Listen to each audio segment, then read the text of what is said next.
Hello, my dear students. Today, we'll discuss about the Minimum Wages Act 1948. As you all are aware that this is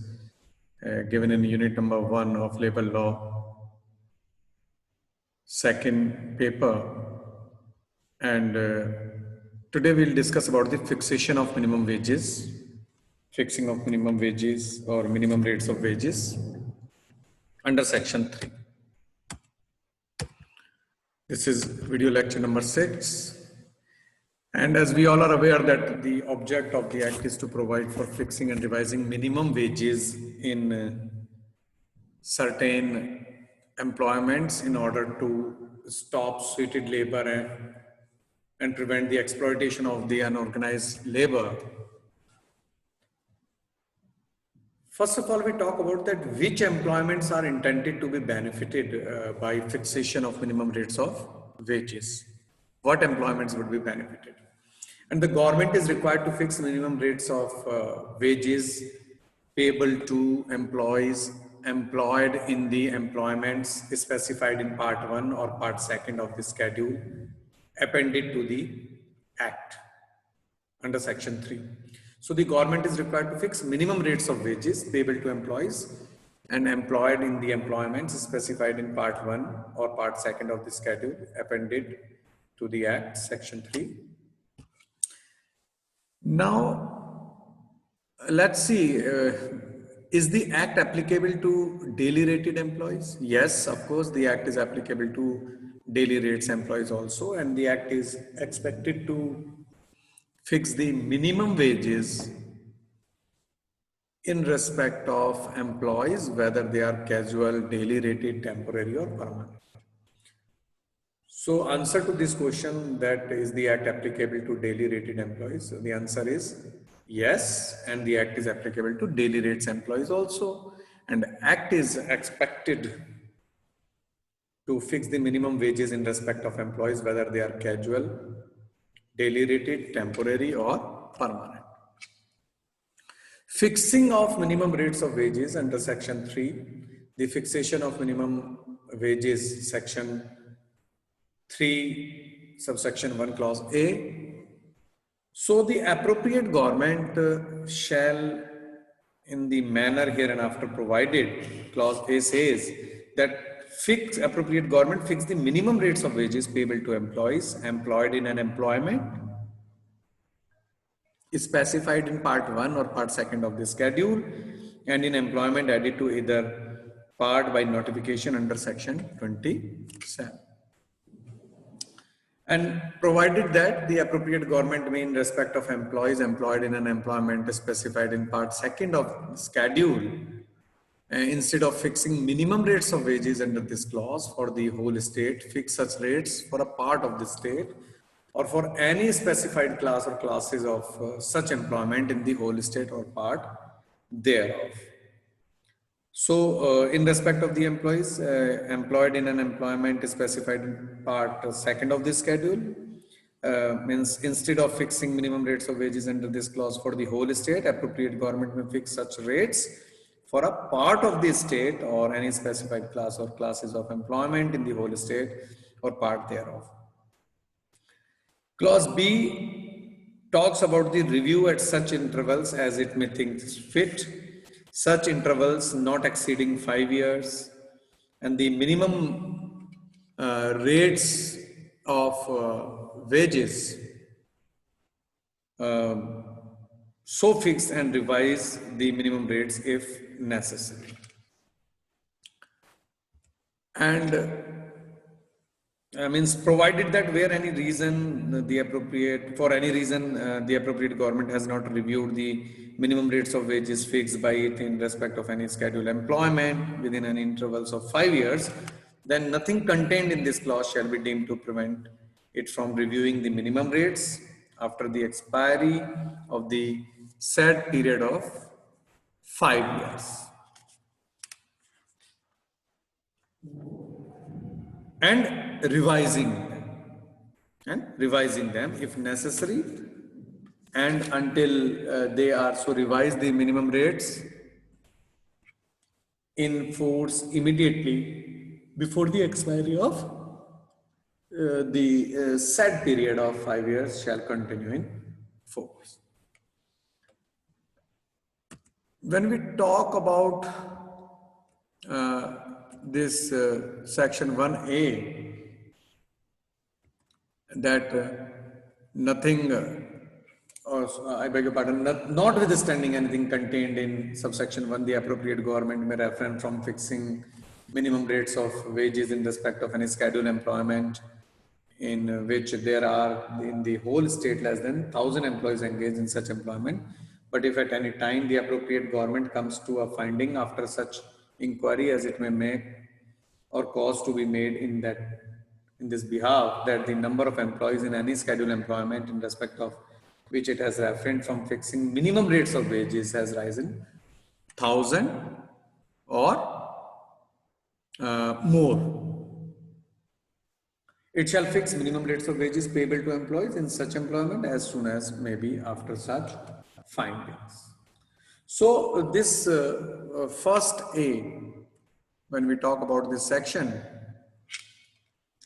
then appropriate government may refrain from fixing the minimum rates of wages in respect of any scheduled employment in which there are in the whole state less than 1,000 employees. If in that particular means any scheduled employment less than 1,000 employees are engaged, right? But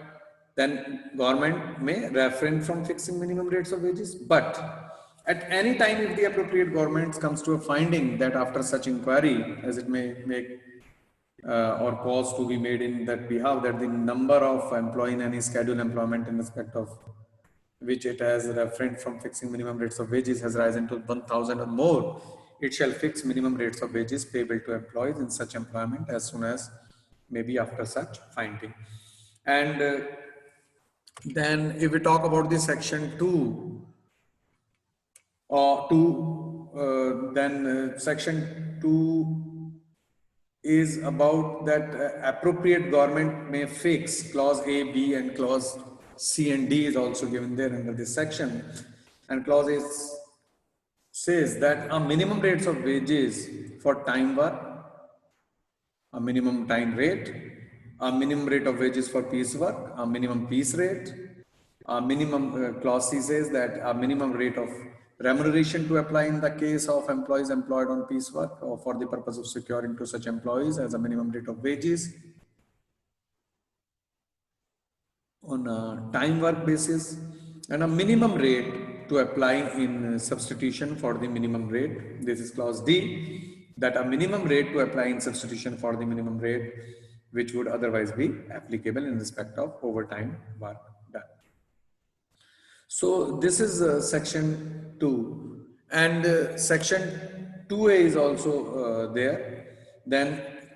we come to the very important this section 2A, where in respect of an industrial dispute relating to the rates of wages payable to any of the employees employed in a scheduled employment, any proceeding is pending before a tribunal, national tribunal, or industrial dispute act under the industrial dispute act, or before any like authority under any other law for the time being in force, or any award made on by any tribunal, national tribunal, or such authorities in operation, and a notification fixing or revising the minimum rates of wages in respect of scheduled employment is used during the pendency of such proceedings or the operations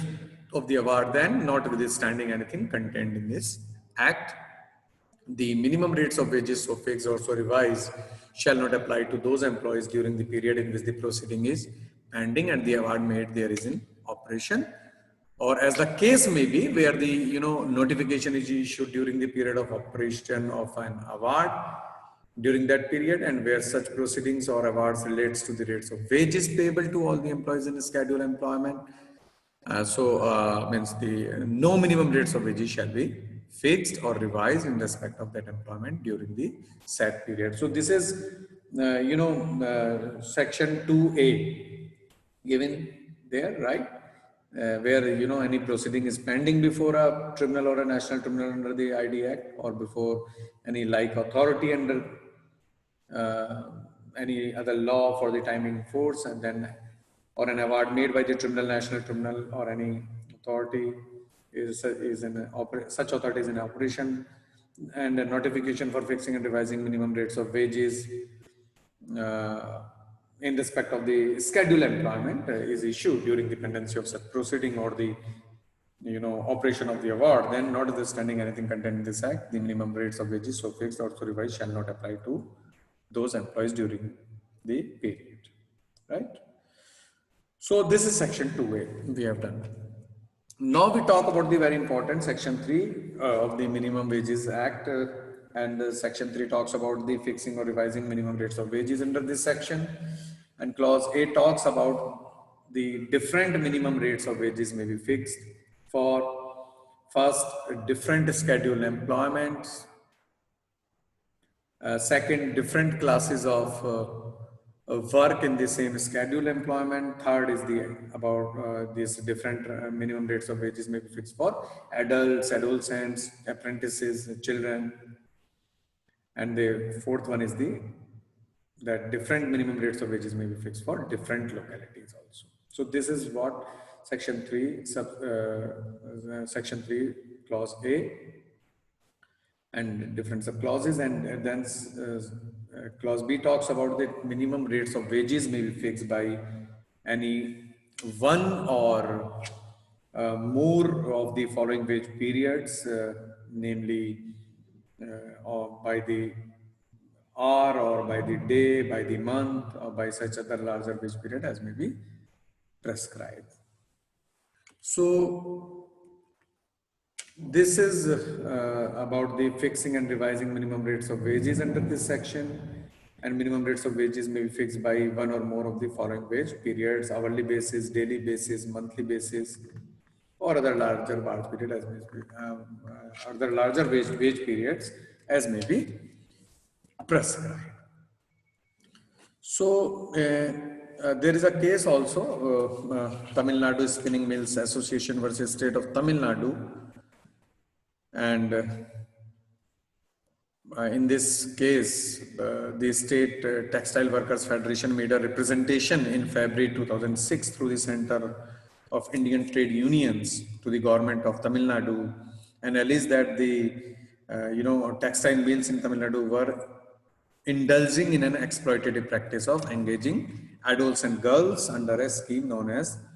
Thiramagal Thrumana Thitam. That the same amounted to forced labor. So because the employer was engaged in the exploitative practices. And then Chief Inspector of the Factory sent a report in February 2007 to the government stating that a camp police scheme was prevalent in these mills, and young girls above the age of 15 years were being engaged under the scheme of 3 years as apprentice.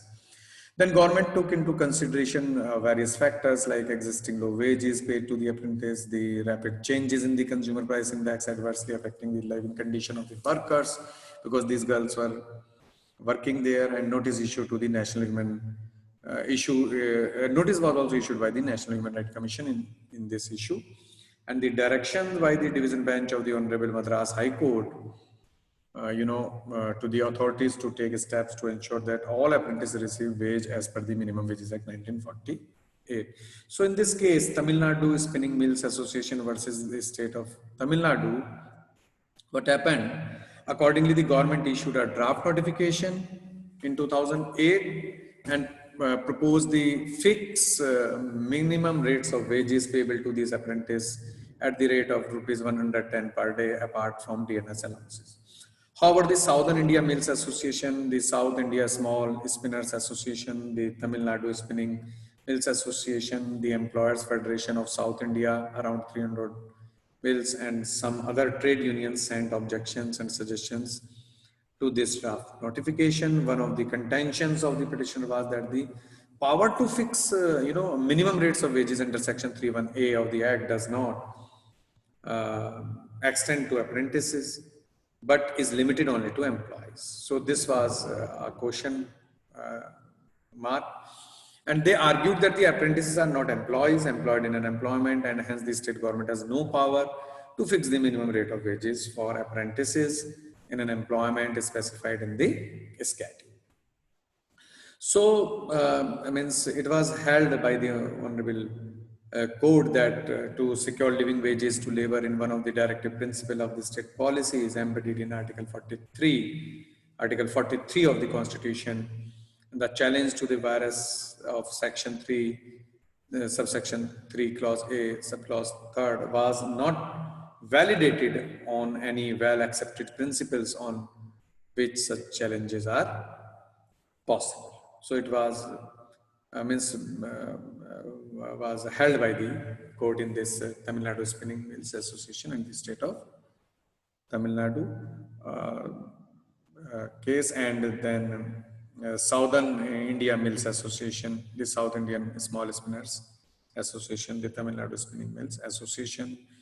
and the Employers Federation of the South India, and almost or around 302 mills and some other trade unions and sent objections and suggestions to draft notification, right? So this was a important case. So this is all, my dear students, for today. Section 3 about the fixation of the or fixing of the minimum rates of wages. Thank you so much. And just go through these slides, and in next lecture we'll talk about the minimum rates of wages. So this is all for today's deliberation. Thank you so much.